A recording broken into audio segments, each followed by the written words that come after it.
Hello, and welcome to this week's episode of the Edges and Sledges Cricket Podcast, our first episode of 2023. We have a full house to celebrate it, and of course, to celebrate India's series win over Sri Lanka, and lots of other fun things to chat. But let's start by wishing all our listeners a very, very happy new year. Thank you if you've stayed tuned to us for, gosh, DJ, how many years has we been? When did we start? 2018? So this is into our fifth calendar year. Yeah. So This when year? started after the South Africa series where Kohli scored all those runs, and Varun and I went Incredible. to watch them. Incredible. DJ, how are you doing, man? Happy New Year. How was your break? How are things going before we get right into the cricket? Things are going okay? Yeah, great. I've just moved to a new flat, so if some of the viewers have been following us, there's a new background, and there may be a few new backgrounds as I figure out where the Wi-Fi signal is best in this new place. But yeah, I had a nice break over the festive period. I was in India for a little while, got a little bit of better weather. I've come back to England and it's raining. I've got a Sky TV engineer who's going to appear, but obviously Sky is the theme of the week, right? And I'm sure we'll get into that with the heroics, as the title says. Yeah, I mean, the we used to be told the sky is the limit, Varun. It looks like the sky has no limit from what we are, or sky has no limit. But how are you doing? It's a little weird. I was sitting right next to you, what, 36 hours ago, and then have commenced on a journey home. So I'm back in the US now. But how was your holidays, aside from the joy of getting to spend time with me? Yeah, it was good fun. Everyone was down in Singapore. We were obviously restricted travel wise because we have a baby, so the whole family came down, and it was great. I was making Ashwin watch uh, Amazon Prime's The Test in between whenever we could get 10 minutes, and he saw the GABA special, which is only available in India and apparently on Singapore Airlines flights. So, yeah, we still kept in touch with cricket.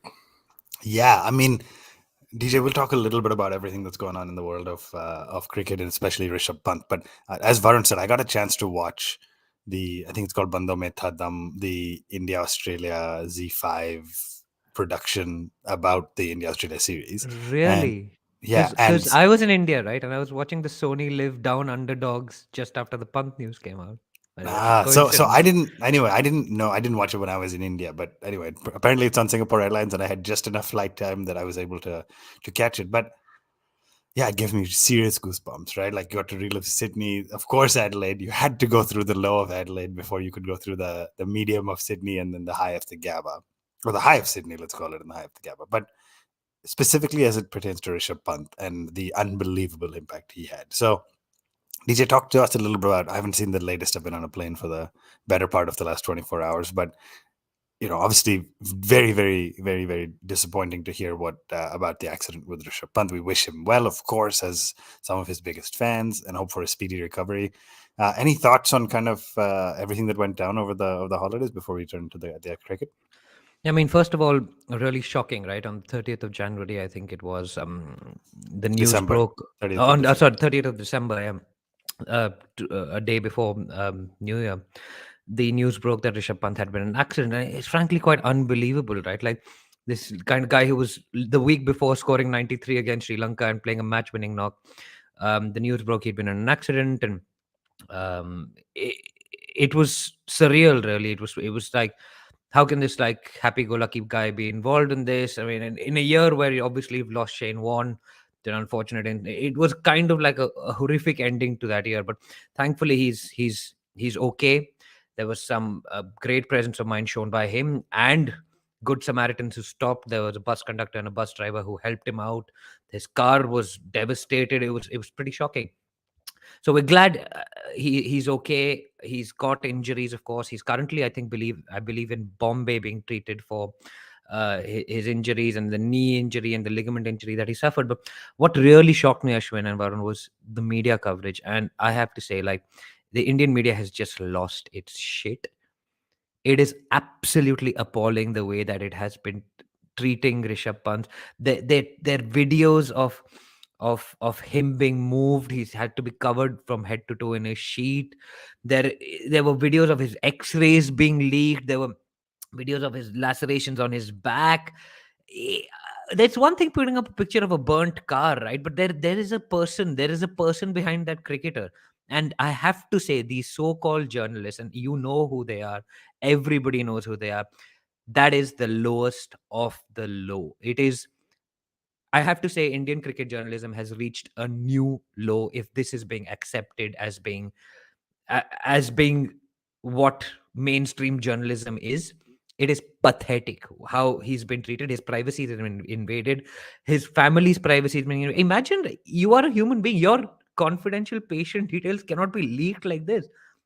And putting a picture of a person at their lowest when he's got bandages on his head, he's got laceration. It's disgusting, and it's made me so angry. And I'm sure you guys feel the same. It's just been it's been sick. Yeah, well said. Not a lot else to say. It's, at the times when you hope the community rallies around a player for a speedy recovery, it becomes more about media coverage and who can get the most clicks because of releasing pictures that nobody else has access to. So very disappointing. All I can say is, we wish Rishabh a very speedy recovery. He's got an incredibly bright future ahead of him. It was, obviously very disheartening to see some of the visuals and hear about his state. We're happy it was not worse, of course, and hoping for a speedy recovery. Yeah, and Varun? you hope, I mean, that you hope he's okay. But there was obviously we want updates on his condition. You can get updates by text. You don't need to put up pictures of all of this. But go on. Sorry, I interrupted. No, I think you've said it well. Varun, I'm going to try to aggressively switch gears because it's a difficult topic to talk about. But let's move to something a little lighter. And I don't quite know how to say this other than the fact that we made a joke about this on the show a few weeks ago. And then I saw the headline and I thought, oh, somebody's making the same joke as us.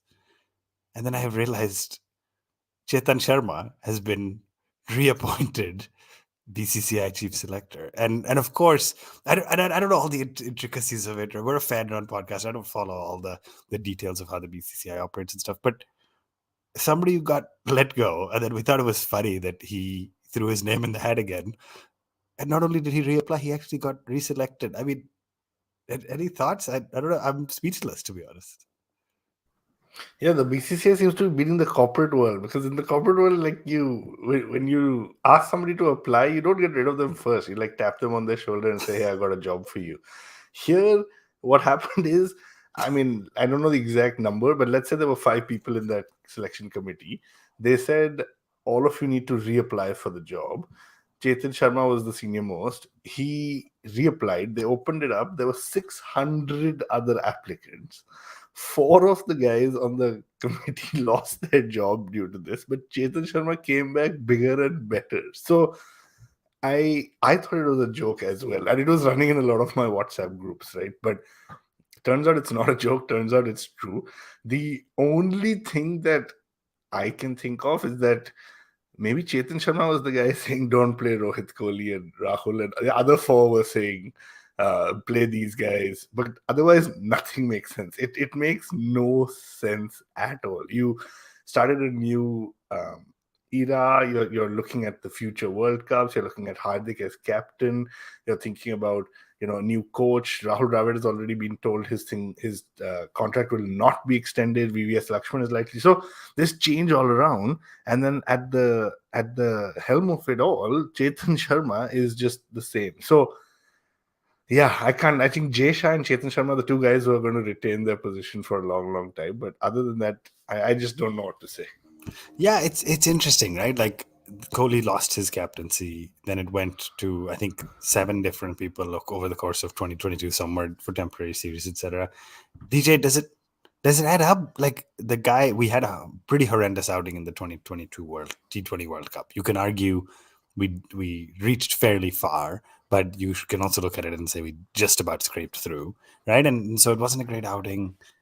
Captaincy changes, lots of rifts. Obviously, it seems pretty clear the last year has been worse for Indian cricket than the prior couple, and yet our chief, that's it, Chetan Sharma has retained his role. Any thoughts? Is this a symptom of why we're so slow at adjusting when formats need adjustment and other nations are adjusting their game and baseball and this and that, and we seem stuck a little? Yeah, I mean, it is symptomatic, right, of the way how Indian cricket has been run over the last 3 or 4 years. Um, Odd changes, the same selection committee for all formats. Are you following all the domestic cricket that's going on? Do you know that Sarfaraz Khan is smashing run after 100 after 100 after 100? Is he going to get a look into the Border-Gavaskar trophy? Are these people following all of this cricket? Are they able to?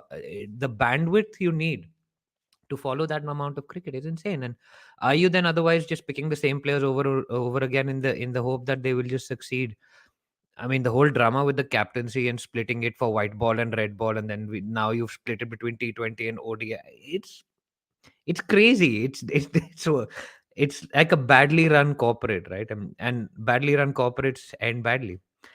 But every Indian cricket fan has a stake in this team, and it's impossible to follow the thinking behind any of it. If you've decided to sack the entire selection committee, why we kept the chairman who was presiding over this whole drama?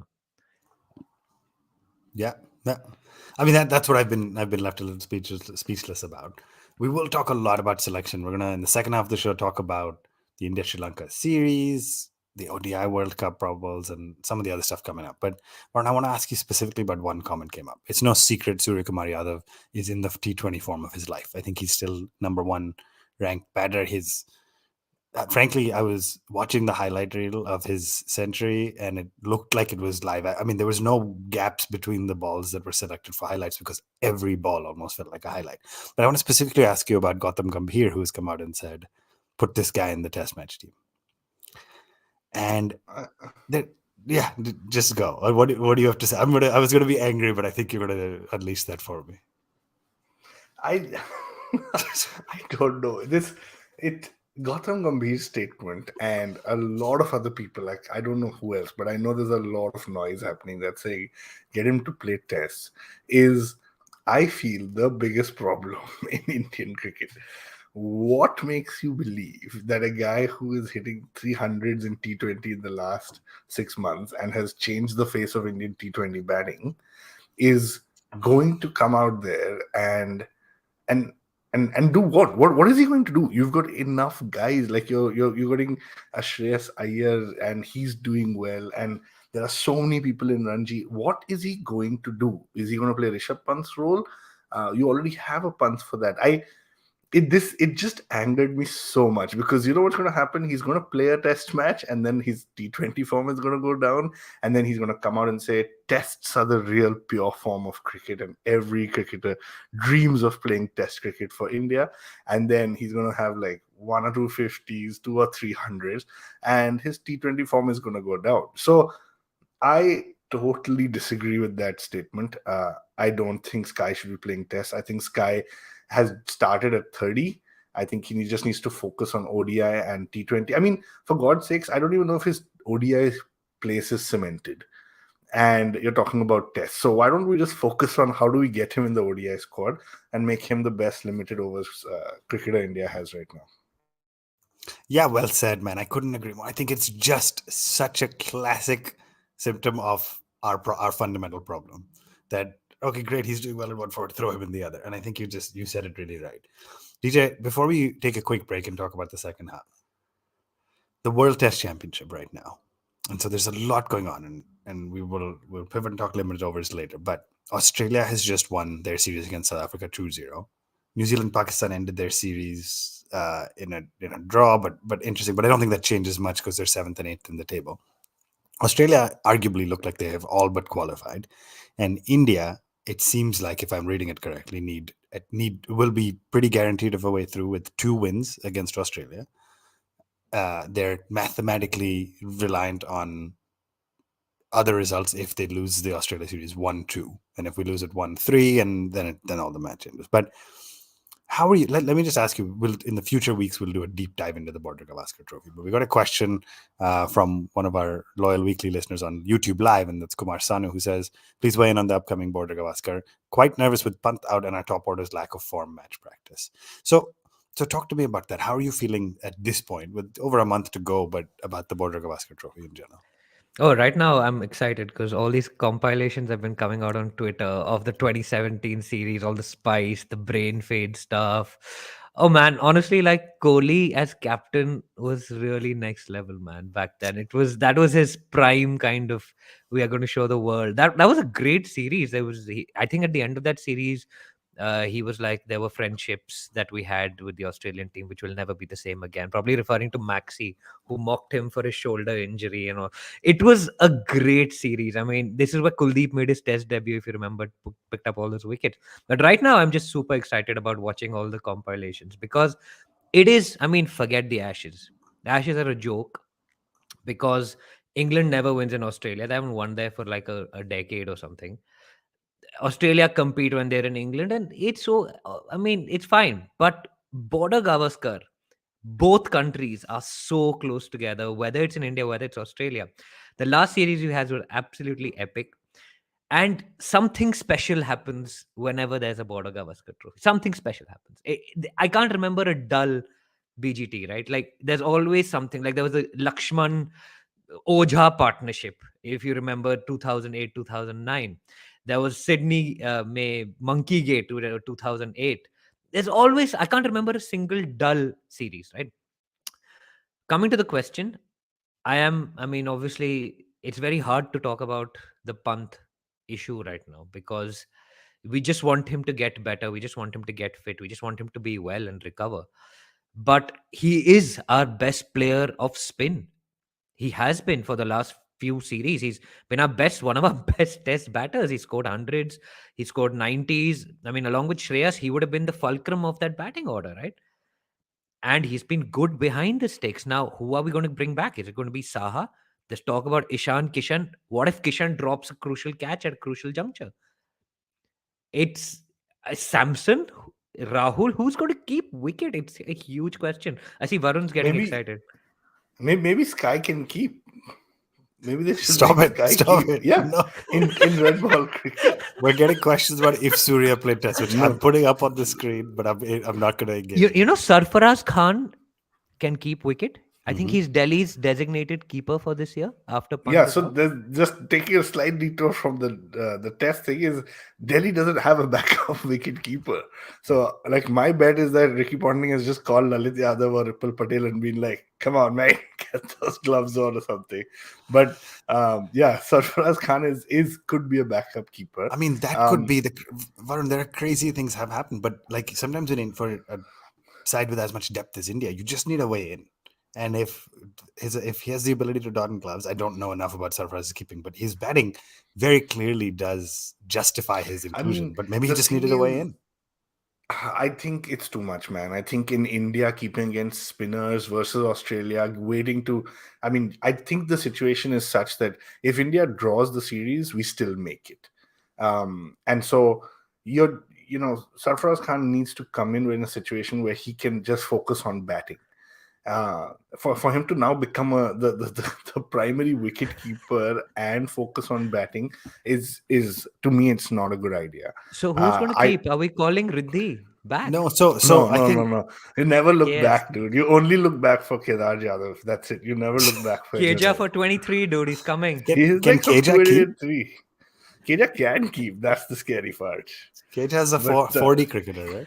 5D? Keja at 40, 45, he makes his test debut.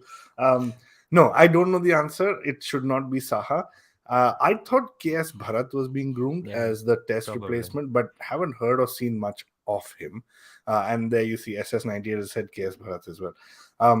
So I think it's going to be Kishan or Bharat. I think that's what it is probably going to be.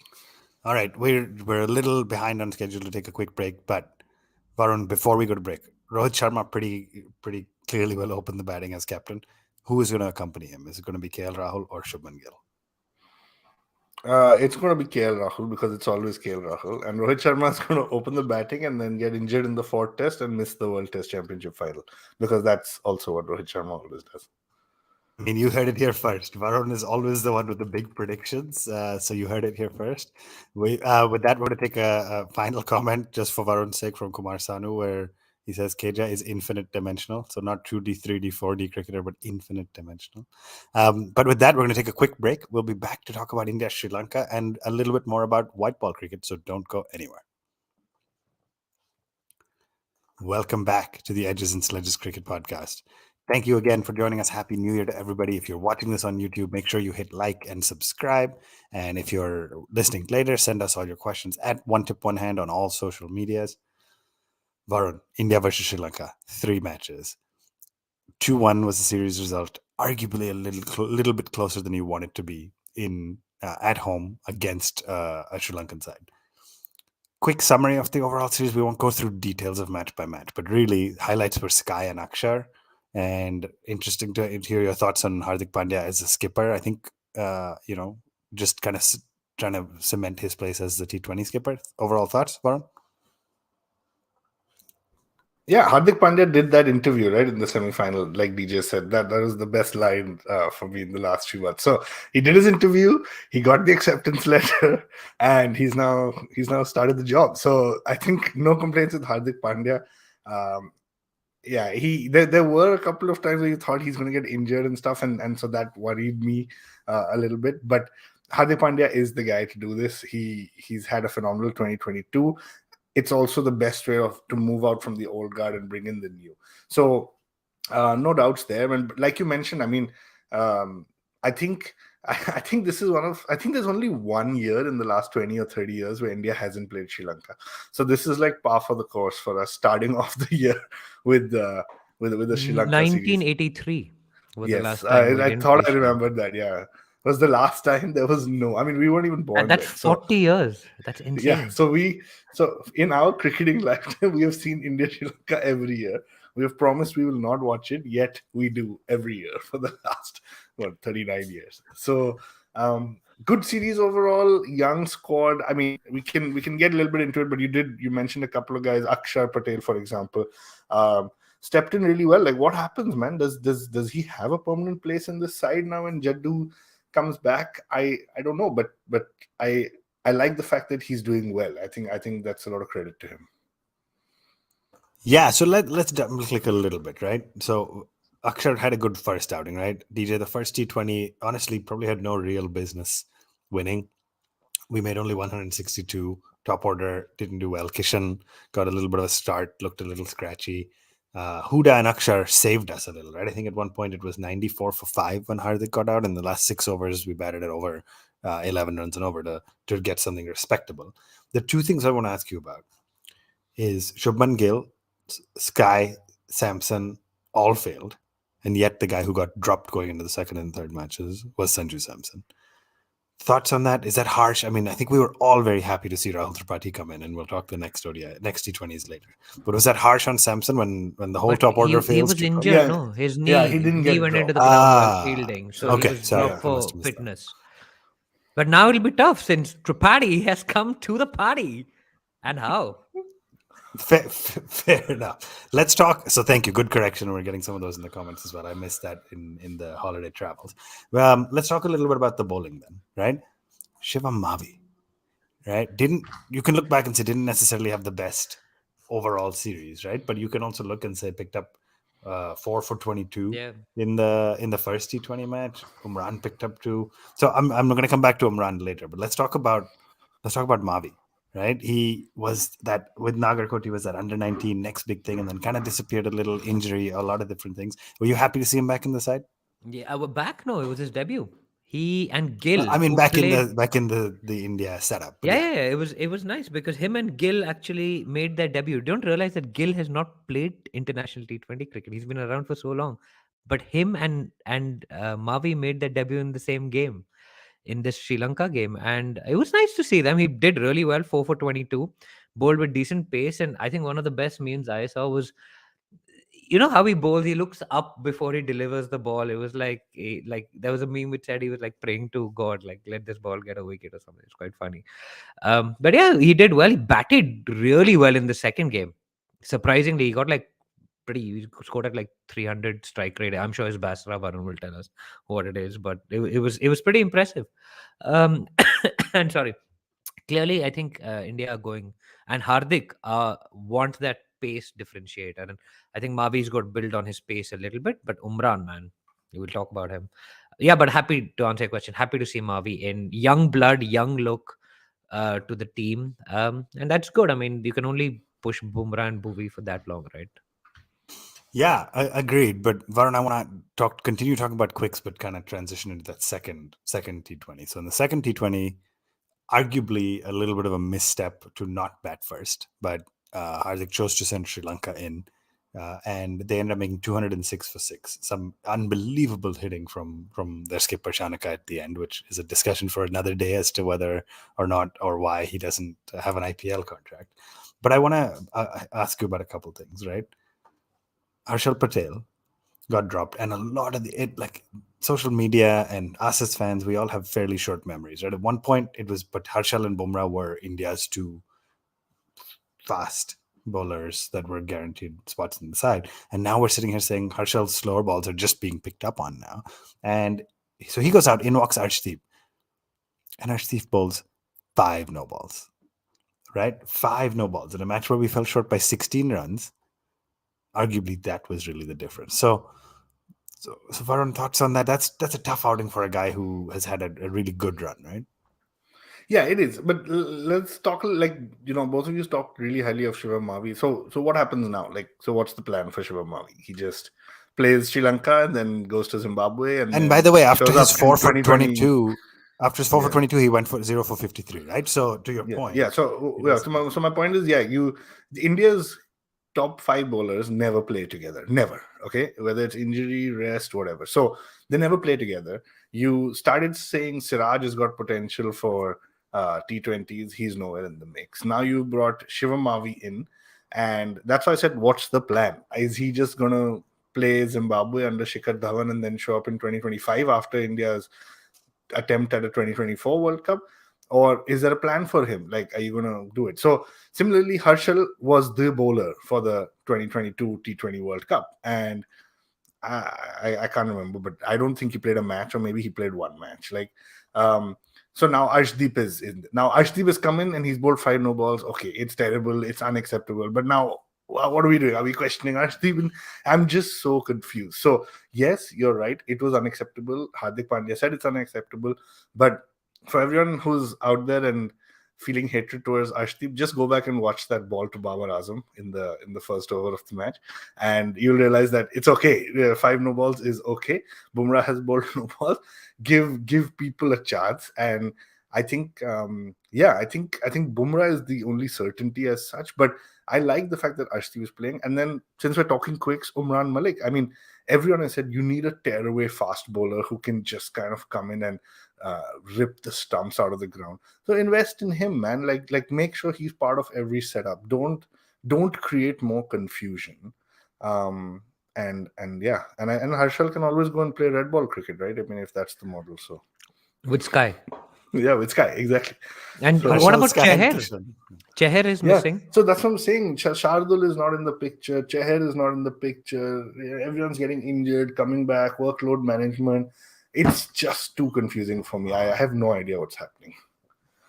So agreed, and it's all over the map. But then, Varun, DJ, let me come to you. Umran Malik, 7 wickets in the series for 106 runs in 11 overs, and just looked like a real threat. Is this one of the guys? I'm happy. We started with he had a good IPL, broke out, etc. Does it seem like we're now saying we're going to invest in him a little? I don't think that means he plays every series. You do, for bowlers who are just out and out quicks, need to manage their physical fitness. But how great was it to see Umran? Superb. It was exciting, man. And I think we've got a comment from Sudeep Duvedi, which says, Umran Malik is the next big thing in Indian cricket since Sachin Tendulkar. I wouldn't go as far. That's huge. Also, has anyone heard of Virat Kohli? Somewhere in between those two? I mean, Bumrah is pretty special as well. But to see those bails, there was one ball I think he bowled to Rajapaksha. The ball hit the bails, and the bail went past the 30-yard circle. I mean, that's exciting, right? That's like Jofra Archer type of pace. That's scary. And it's been we've had quick bowlers in the 140s, but someone able to go above 150. I don't know, Varun and Ashwin, in our lifetime, we haven't seen. I mean, maybe David Johnson had the capability in 96. Promise of Varun Aaron, right? That was the promise of him, but he just spends all his time in the gym. I don't think he bowls much.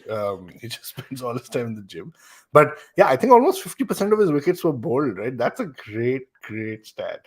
Yeah, but his economy is high, right? And that's what you're going to get with that kind of bowler. Exactly. He goes in over 9 and over, but he averages 15. So yeah. So you have His to use again. You have to use him smartly, right? You have to use him at when your lower order is batting, or you just bowl him through the middle overs to give him a little bit of um, a leeway in terms of the field or the mindset. Yeah, but then again, what is his format going to be? Is it T20? Is it he's going to be a It I shock think bowler in ODI, or is he going to be your test bowler when you bowl in Perth? I mean, yeah, the test is very specific to like Perth, but I think T20, man, that kind of energy burst, just keep him and groom him for T20. Again, you're gonna have to figure this out. I would not play him in ODIs. And he's got such a great celebration as well. I love Umran Malik. It's just such exciting. He's got a chainsaw celebration like the good old Brett Lee. Was it Brett Lee or Dale Steyn? Both of them had a chainsaw. The so good, superb. Yeah, I mean, really, really well said. And it's super exciting to see Indian quicks do well. And yeah, I mean, it was great. And we're going to run short of time, so I won't talk about every single one, every single player.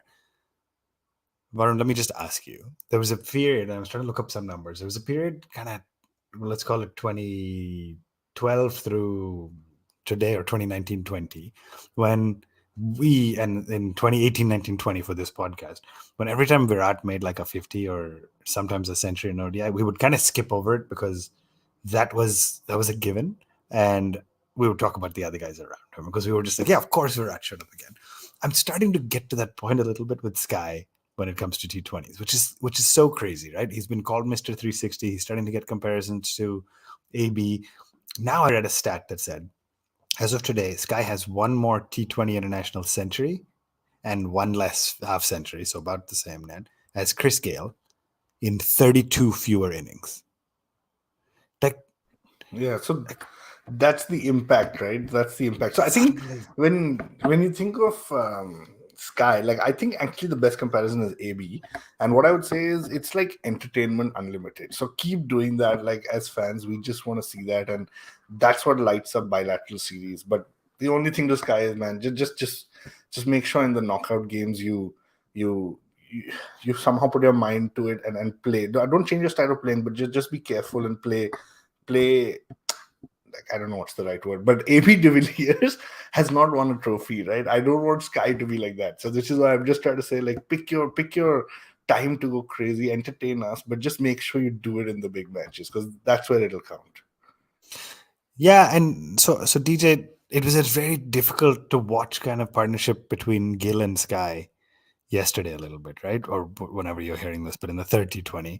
Talk to me about Shubman Gill. I'm worried that he's an outstanding test opener, or has proven he has the ability to become one. He probably should be a mainstay for us in the 50 over format, but I don't know if he necessarily earned his T20 call up. I don't know if this series did him any favors despite getting 46 in the third match. So that was quite the contrast to watch Gill and Sky, right?